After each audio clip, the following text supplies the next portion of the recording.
Welcome, Facebook. Yes, and I am not in my suit. I am in my tank top because we have some things that we need to share with everybody. I wanted to shoot this video live. That way you guys can get the direct impression of what is going on with the governorship 2018, Mavrick running for governor. The stipulations for running for governor have had a few glitches in them. Number one, you have to have X amount of money in the account donated to your party. And number two, you have to have signatures. As the race progresses on, as the candidates fall out, as we know, Anthony Villagrosa has now dropped out. Haha, CSBA, which I tried to strive to be at your convention, and you decide to have Anthony Villagrosa there. A man that cheats on his wife, committed adultery. That's the kind of leaders that CSBA decided they want to have at their forum. Anyways, their loss, not mine. So, that being said, we're going to talk a little bit about the Republican Party. And I am sorry that I'm not in a suit, but this needs to get addressed and addressed today. I am a Republican. I did vote for Donald Trump. He is now our president. Nobody is perfect. He is going to continue to make mistakes. But the bottom line is America voted and he is our president. Just like if Hillary had won, she would be our president. And you have to support the presidency, okay? The position of the presidency, regardless of who is in there. To rebel and fight against it and cause all this chaos is doing nothing but taking America and setting it back, farther back. We voted this man in, we give this man a chance, and we fight for him as if it was our own mother, father, daughter, son. He's in the position of the presidency. To belittle him or try to take him down is not going to help America whatsoever. We give him his 4 years.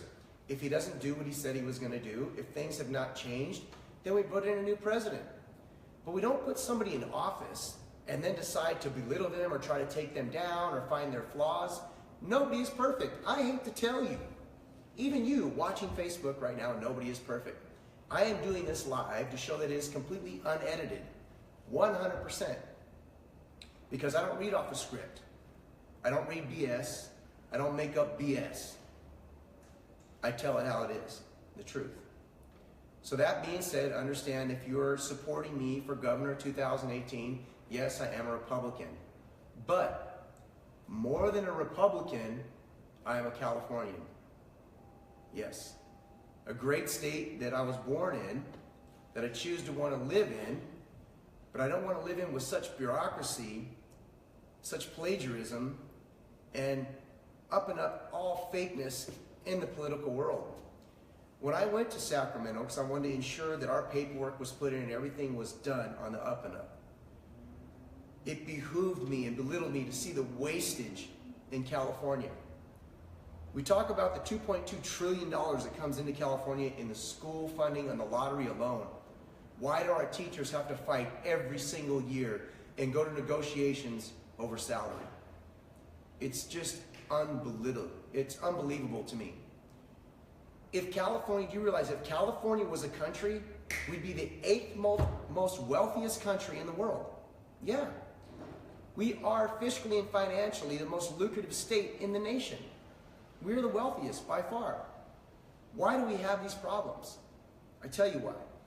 Because we have breastfed politicians leading our state and leading us into this complete downfall. These leaders have been families and families of generations of politicians that have no reality to what's going on in the street. They never walked the street, they never been on the street. For God's sake, they probably never even worked really a day in their life. Don't get me wrong. Politics is hard. But if it was up to me, every politician would be paid minimum wage because you're leading. And that's what leaders do. True leaders do not lead for the almighty dollar. They lead because it's in their blood and it's what they do. And they want what's best for their people, not what's best for their pocketbook. This Governor Brown, I hate to tell you, think about this. He spent supposedly reported $7 million on his campaign. Who has $7 million to throw away on a campaign? I don't. I don't. But what he did is made promises to these big corporations and these big businesses for this funding, for their money, and now all of a sudden California's got all these projects going on. And the most important one is we call it the shame train. Hey, I'm all for mass production, transportation, but you're already over budget, $7.2 million. So then you decide, you ask Californians to buy energy efficient cars. Support the energy efficient race. And Californians lead the nation in hybrid and fuel efficiency cars. So what happens to the gases? Well, we stop using less gas. So what does Brown do? Oh, wait a minute, I asked them all to buy these energy efficient vehicles, so they stopped using fuel, so let me hike the prices up. And what gets me, the guys that have hot rods, airplanes, speedboats, they bought these energy efficient cars to go back and forth to work so they could have their toys and keep the fuel consumption down. But a great leader doesn't do something like that to his people. You don't ask them to do something and then cut them with a double-edged sword. That's just not right. That's just completely not right. I'm sharing these views with you because a lot of people were asking about my views. I do wear a suit, but I'm also a 5-time world champion. I wear a tank top a lot. And if I'm elected governor, guess what? I might just wear a tank top here and there. Because I'm real. And I'm keeping it real. And that's what a real leader does. Now, I want to talk about the police brutality situations. There is one of my biggest things is the excessive use of force. Hands down, our police department has the best training in the whole nation across the world. Other countries look to our format for police training and train their police departments accordingly. A good friend of mine, Gordon Brooks, which is also part of this campaign, made up a good point to me. We talk about the letter of the law, okay, and we talk about the spirit of the law. And the spirit of the law comes from maturity. Now, if you have a young man that's 20 and a half years old, that's never left home, that's never been in a relationship more than probably 6 months in his life, and's never even got a parking ticket, that's what police departments go by that say is the right person to hire. To me, that's the wrong person to hire. These stipulations were put in the 1940s. The average man lives to be 57 years old. The average man is living up in the age of 70 now, not 57. So at 20 and a half, it was okay to become a police officer at 21 years of age because you weren't living to 50 till 57. Now, the average age for a male is in their 70s. The point I'm trying to get at is this. A young man, 21 years old, for the majority, and the hiring criteria that they're looking for, does not have life experience enough to be a police officer in the streets, especially in LA. He's never seen somebody on coke, never seen a person on crack. For God's sake, he's probably been to a few little house parties or something where somebody might have been drunk. That's not the type of people that we need to hire. We need to reevaluate the hiring process. For God's sake, if you had a parking ticket, you need a waiver. Listen, if you're trying to find someone that's so squeaky clean, those are the guys, if you look at these police brutalities, those are the guys that are pulling the gun and shooting people because they've never seen it and never experienced it. For me, if a guy came up to me, if I was a police officer, there's some dudes on crack, tripping out, believe me, I'm not going to pull my gun. I'm going to probably slap him around a little bit and try to calm him down. Because I've seen it, I've experienced it, because I've lived what's called the spirit of the law, not the letter of the law.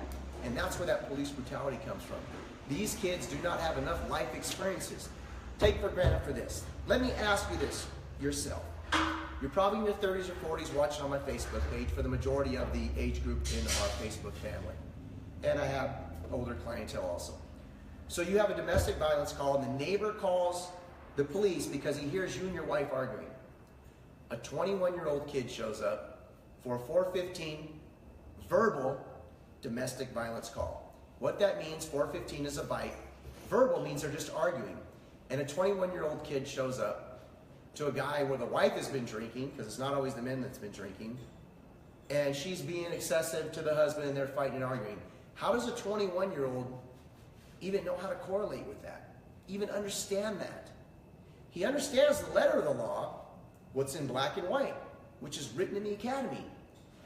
But it takes time and it takes life experience to understand what is called the spirit of the law. The spirit of the law only comes from life experiences. So if we have police officers that we're trying to hire in the age of, say, early 20s to mid 20s, that maybe have had a parking ticket, maybe they've had a fender bender, for God's sakes, maybe they've had a drunk in public or something. Those are the people that are experiencing life and learning life's lessons. And when you learn a life's lesson with your own hands, that's better than any book could possibly teach you. So I want you to think about some of these things. For number one, LA, these are the type of police officers we need. We need to readdress the hiring process and start letting in some people with a little bit of life experience as police officers. They're going to do better due diligence. A kid that's 20 years old, that's never left home, that's never had a parking ticket, is really not, this day and age, the kind of police officer you need to put in the academy out on the streets of LA. No one's going to respect him in the areas where this type of violence is happening. Listen, San Marino, California, and Bel Air, yeah, okay, he's going to fit in. He'd be perfect fit for that. Compton, Watts, South Central, Los Angeles, California, East LA, Monterey Park, San Gabriel. Let me tell you something. That doesn't work. Those people are not going to respect him whatsoever, period. They're going to respect somebody that has a little bit of what you want to call maybe some street knowledge, a little bit of life experience is what I'm trying to talk about. Anyways, I'm going to get to the big point of this discussion right here. So basically, Governor 2018, I have completely funded this myself for the most part. There's been a few companies and corporations, Merch Stop, I want to thank them. They've put stickers and posters and banners. I mean, John has been with me since the 90s, since my fight career, and he has just been a truther. Words can't even thank him enough for all the time that he's been there for me. Ron over at Northwest RV, he just called me out of the blue and said, look, man, I want to write you a check. I want to give you a check. I want to support you. I was just shocked. And Jacob, Best Buy Carpets, thank you. He reached out to us, wanted to help us out. San Pedro Muffler, Tim over there, said, look, I don't have much, but I want to give you something. These are the people that are putting up and not just talking about it, not just saying the messages, whatever I can do, this and that. Here's the long story short of it. So at this point now, by next week, well, let me explain. Let me go back a little bit. How the process works is, say you have 40 candidates that start out that want to be governor. As it goes along, you receive donations. You receive donations and get signatures. As the candidates start dropping off and falling out, deciding they can't do it, it becomes a race for signatures and or money. So how California does it is you have to have X amount of signatures or X amount of money in your account, in your governorship account, which we've already opened and done.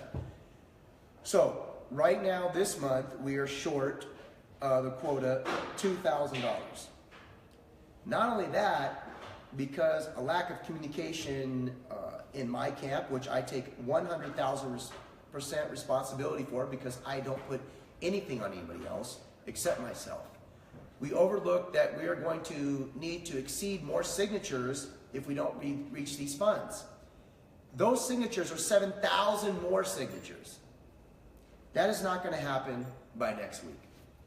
So, the point I'm getting at, we're going to need donations if we're going to continue this fight and run for governor, if we're going to change California, if we're going to put a true leader in California and fight these breastfed politicians that have been put into office year after year because of their families and of their donations from big corporations, because of their promises. If you want to make that change, this is how we make that change. It starts right here, right now. I put myself in line. I put my own money on my line. For God's sake, I sold my business to do this. Yeah.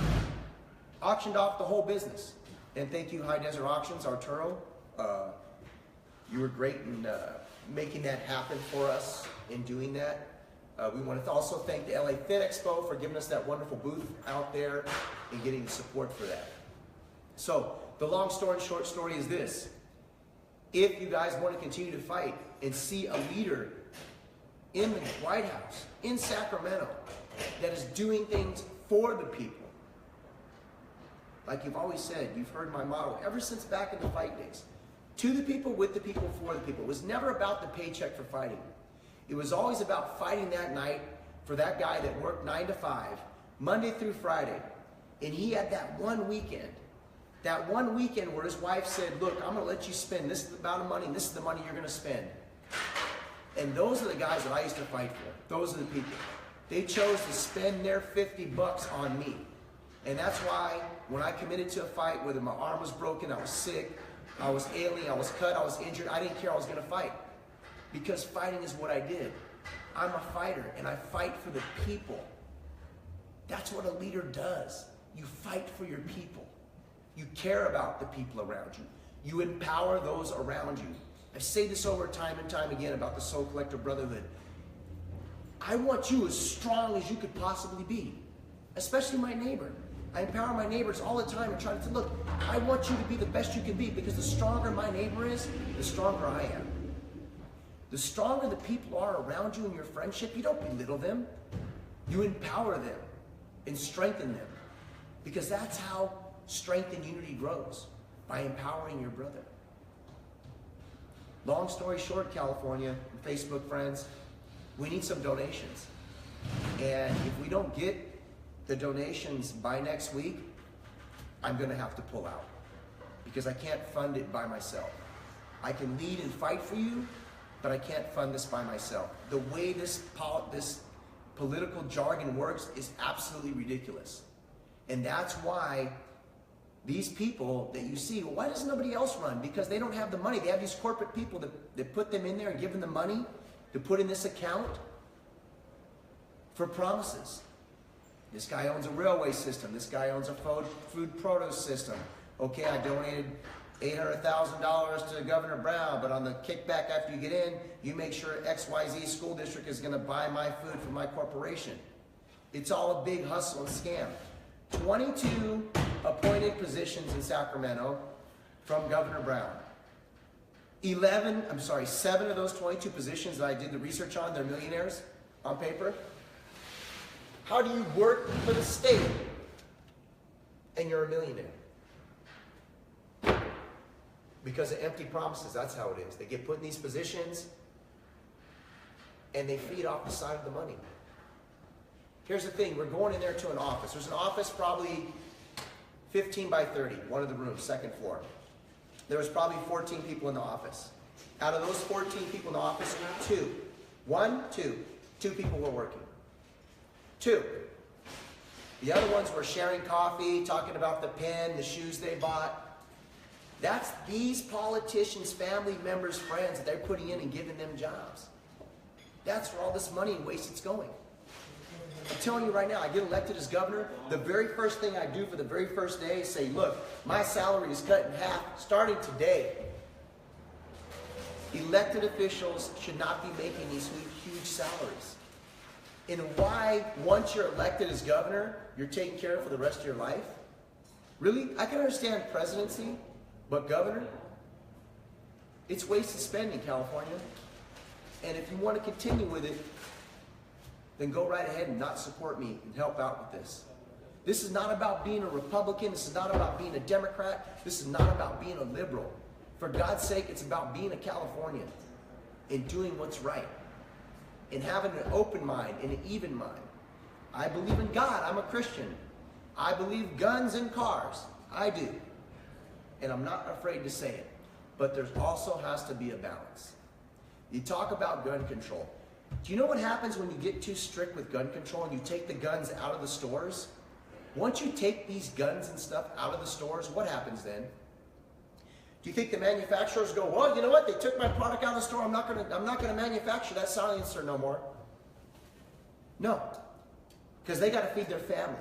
So they continue to manufacture these things that they ban in stores that we have control of, and we know where they're going, and we know where they're seen. When you ban those, where do they go? Right to the black market. And who buys things on the black market? Gangsters, thieves, and thugs. Criminals that are doing the bad things with the guns and these products. So there has to be an understanding. It's not about banning these things in stores. The best thing is to have guns in stores because they have accountability.